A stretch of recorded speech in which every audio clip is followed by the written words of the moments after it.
Hey, what's going on, everyone? Welcome back to another video. In this one, I'm talking about what I wish I would have known as a beginner entrepreneur, specifically with my agency.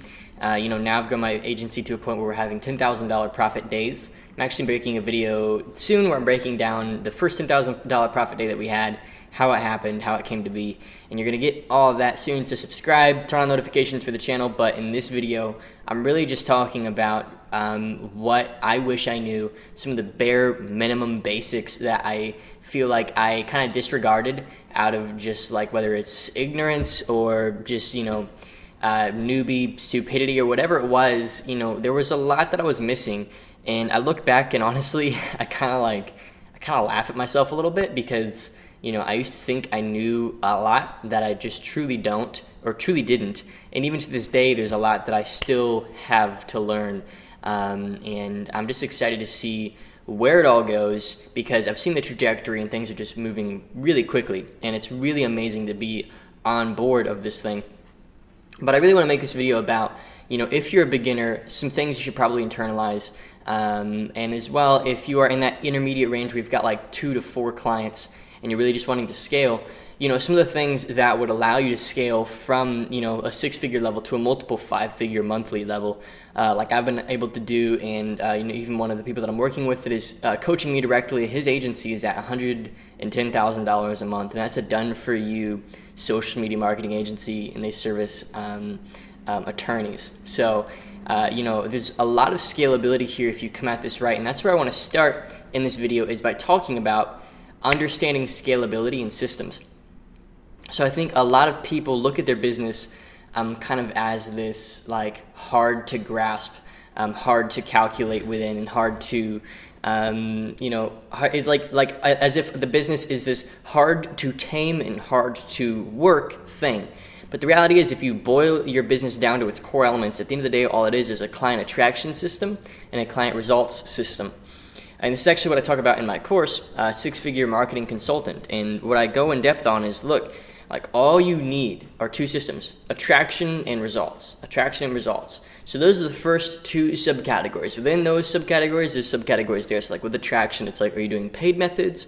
Are you doing organic methods? Within client results, it's, where on the spectrum are you? You could either be all the way on this end with a done-for-you service, or you could be offering even maybe an online program to help your clients get results on their own terms, or somewhere in the middle with like a coaching program, whatever it is. What does that offer look like? How are you selling it? And how are you positioning it for your clients? And is it getting results? And is it actually a good system? So those are the 2 primary things that you're looking at. And if you overcomplicate it more, you're really doing yourself a disservice. I've met a lot of people who are very beginner. They're just starting off with this thing. Maybe they're working through the course that I have, or they're like a coaching student of mine, or whatever it may be. And they're overcomplicating things like crazy. And they're asking questions like, what do I do on the first meeting? Like, that's a very common question.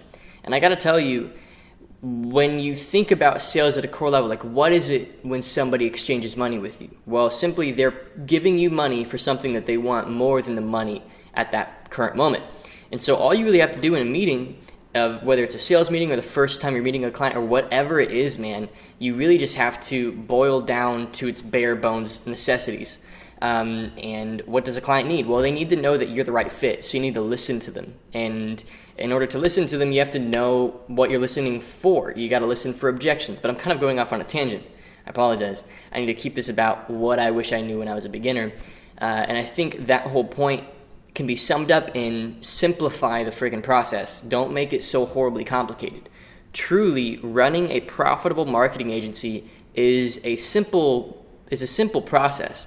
It's as simple as, like I said, attraction and results, processes. And that's all you have to think about. So if your business isn't getting enough results, you got to fix that. If it's not getting enough clients in the first place, you got to fix that. So you want to have a good team and you want to have a good inbound process. And so, I know I really grazed over that. I know you're probably like, well, go in depth on what those inbound processes are. Like, go in depth on what it means to have a good, results process. But, this video really is just about what I wish I knew at the beginning. And frankly, I wish I would simplify things more than I do or did. Even currently still do. Still, I overcomplicate things like crazy. And I still need to just take them and make them simple sometimes. So that's the first thing. Keep things simple and categorize things. So understand the categories and the different elements that make up your business, so you understand your business holistically from a high point of view all the way down to the macro little things you have to do every day. So you got to understand it front to back like that. The other thing that I feel like I was missing was, frankly, a perception of, the value of the service. So it's no coincidence that my first $10,000 month came pretty quickly after I realized how valuable what I had to offer was. And that's a big deal for a lot of people. Like, they don't realize how valuable this service is. And I think that's what keeps them at this beginner level. They think that it has something to do with them, when in reality, you're not selling you're selling a result, and you're selling a process that many people have gone through to get that result. And so if you attach yourself and your ego and your insecurities to that process, obviously there's going to be some issues. So you really have to distance yourself from what you're offering and make sure that it is purely based on market need and purely based on, I guess, how could I say it? That you're not so horribly obsessed with, your role. Because at the end of the day, who makes the most money? It's people who play a specific role in creating supply for an existing demand. And whether you are the supply yourself or you own the supply, that's what defines, whether you're a business owner or a freelancer, right? So like, you could be an owner of the supply, which means have a business and have an agency, have a team, or you could be the supply, which means run the ads yourself, right? So when it comes to like understanding the value of the service, the most important thing that you got to understand is that you don't have to deliver the service. One, you can hire contractors, and two, it's important to distance yourself distance your ego, distance your preconceived notions about how valuable this thing is, and simply look to the market and see what other people are doing, and not only see what other people are doing, but see what businesses in a perfect world would pay you if everything were to work out. So really imagine, like, for myself, I have clients that, have paid us like an upfront fee of like $8,000, and then we take like 15% of what we do for them, right? That's like a very common like deal that I land right now with my agency, right? And you got to think about like $8,000 and 15%. These are businesses that are doing like $80,000 to $200,000 a month. They're like big businesses. So what is $8,000? That's tiny for them. And then 15% of what we make them, not 15% of everything, but just 15% of the return that we get them. Like, that is a pretty tiny little chunk. And so when you can realize like how simple it is to take a tiny piece of something larger, that's when you can make a lot of money. So I think a lot of people are focused on, smaller clients, and there's nothing wrong with that at all, actually. It's probably where you should start. But very quickly, want to migrate from these smaller clients that are willing to pay you maybe like $1,000 to $2,000 a month, and you want to move up the ladder very quickly to very established businesses with a lot of revenue and a lot of capital, and start operating there. I think one of the issues that I had when I was beginning was that I didn't realize that I could just do that there's really no barrier of entry there. It's really the same thing. Getting paid $2,000 a month and getting paid, freaking $20,000 up front is like the same thing. There's just more zeros and there's more value at the end of the day, but there's no massive real difference there. Sorry, there's an ambulance outside. I don't know why there's so many ambulances going on today. It's been like one every 5 minutes for the past, 4 hours. So I guess just a bunch of people are getting hurt or something. Hopefully everything's okay. Anyway, you got to really view money as a non-emotional thing. You got to understand that at the end of the day, you get paid for the value you bring, nothing more and nothing less. And so your only task as an entrepreneur is to find creative ways to bring more value. And so you can either solve a lot of small problems or you can solve a few really big problems. And so my agency, we work with probably 4 or 5 clients max. I really don't think I could take on more than that. And these are businesses that I want to either get to 7 figures or are already at that 7-figure level in profits, not just revenue, but in profits, right? And that's when entering into that company or business, or whether even if it's just one person running it right now, which is like a lot of my clients tend to be that way. That's when taking a small portion of that, $5,000 to $15,000 up front, and then a revenue share deal of some kind, really isn't that unreasonable. And I think people don't realize that, in order to ascend the ladder, basically, all it takes is one, recognizing larger opportunity, and two, having the sort of mental fortitude and the, for lack of a better term, self-perception in order to understand that you are just as capable as anybody else of having these numbers. I'm actually, this video that I'm making on my first $10,000 day, the first thing that I start off with is, look, there's nothing special about me. And that's like my creed. Like, I want people watching this channel to realize that there is truly nothing special. There's nothing behind my curtain. There's nothing there. I'm not doing anything that you couldn't do. And I want that to be a truism for anybody who observes my content, to realize that, I don't want to be separate. I don't want to be viewed on a pedestal. I want people to see me and see principles that apply throughout business and life. Not just Trey Cockrum is really cool. It's these are principles that work for anybody, that anybody can follow, that work no matter what. Okay, so there's nothing about me. It's purely my awareness and implementation of key principles. Things like, simply enough, bring more value to the marketplace, or things like build systems and processes to do the work for you, or things like get out of your own head and have a good mindset, have a good worldview, be grateful, and operate off of a platform of gratefulness and not desperation, abundance mindset, right? So that's just some thoughts regarding what I wish I would have heard, and not even just heard, but I wish I would have internalized, because I think to hear something and then to internalize it are two very different ideas. So I wish I really would have listened and implemented these things, because I heard these things and objectively I felt I understood these things, but they never really clicked for me. The idea that like abundance is really the most important thing. And the idea that building systems is going to make you a whole lot more money than working hard. And the idea that like if you want to make more money, it's literally just a choice. Are you going to solve small problems or big problems? Like that's all it is.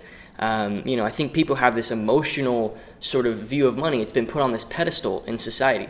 And a part of my goal as an entrepreneur, like first and foremost for myself, is to take it off that pedestal and realize that money follows value. So really, there should be no emotional attachment to your bank account. There should just be emotional attachment to how much value am I bringing? And am I actually solving reasonably sized problems? And am I able to do that consistently for clients? And that's really all that matters, man. Like, there's no other focus for you if you're trying to build a large business. A business that, you can sustain your life with. A business that you could maybe even sell. Like one of my students right now, if he were to sell his business, he could sell it for $1.5 million. And that's a real valuation that was given to him by a real person, a real valuator, right? And that's simply because he built the business, built the client base, and it's doing about $15,000 a month in profit. And that's, something that could very much scale as well, because it's got all the right people in place. And so an investor would happily look at that, look at how much scalability it has, and be willing to buy, like immediately. And so you got to start thinking a little bit bigger. That's kind of my last point for if I'm talking to myself, 2 years ago. Stop thinking so small, dude. Get out of your own head. Start thinking in terms of numbers that are actually your dreams instead of these things that you're settling for. And, get in a position where you view money as no object. Because as weird as it sounds, in order to make money, you have to be less greedy. You have to, let go of it and not make it a thing. You have to view it as just a result of bringing value and not as a goal in of itself. So I know that, I probably come at these things from a different angle. I think a lot of people would, if they were to make what I wish I knew as a beginner agency owner, they would say things like, oh, I wish I knew how to cold call. I wish I had this script instead of that script. Or I wish I would have learned, how to target better on Facebook ads before all of that comes with the things that I'm talking about. So I want to avoid something, and we could deem it together. We could call it tool talk. Let's avoid tool talk, which is talking about the tools that make our business work.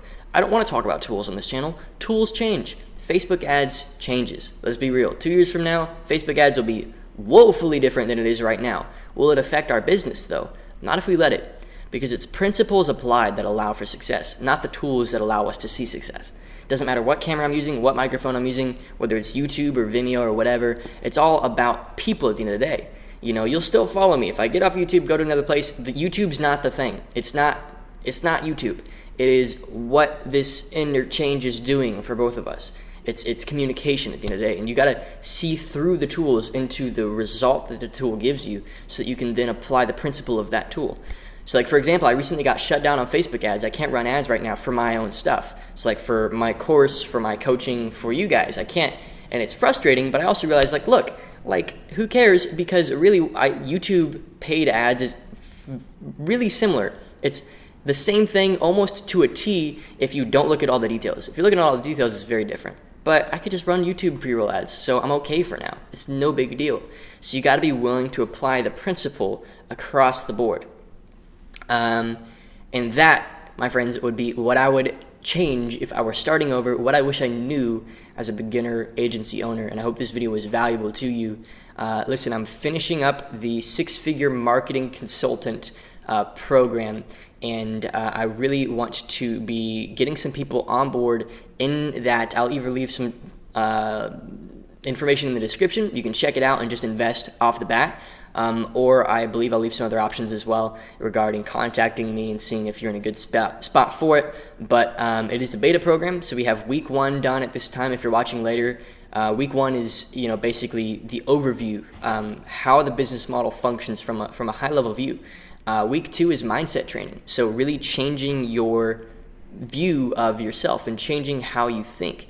And then week 3 is more applicable training, so actually learning more about the systematic sort of processes behind my agency. Then week 4 is Facebook ads training, actually built by my personal media buyer in Koa Media. So you're actually going to get really, really good training from there. And then as well, we have 50 plus hours of recorded coaching calls from students of mine, including ones that are doing like $40,000 to $50,000 a month with their consulting, including students that are doing like $10,000 to $20,000 a month. You get all of that included in there as well. And is this a plug for my course? 100% it is. I'm working my butt off in this thing, and it's going to be absolutely monumental for many, many people. So check out the link in the description, give it a look-see, see if it's something you're interested in, and invest if you're wanting to take growing an agency seriously moving into 2020. So thanks again for watching. Hope you enjoyed, and I'll see you in the next video.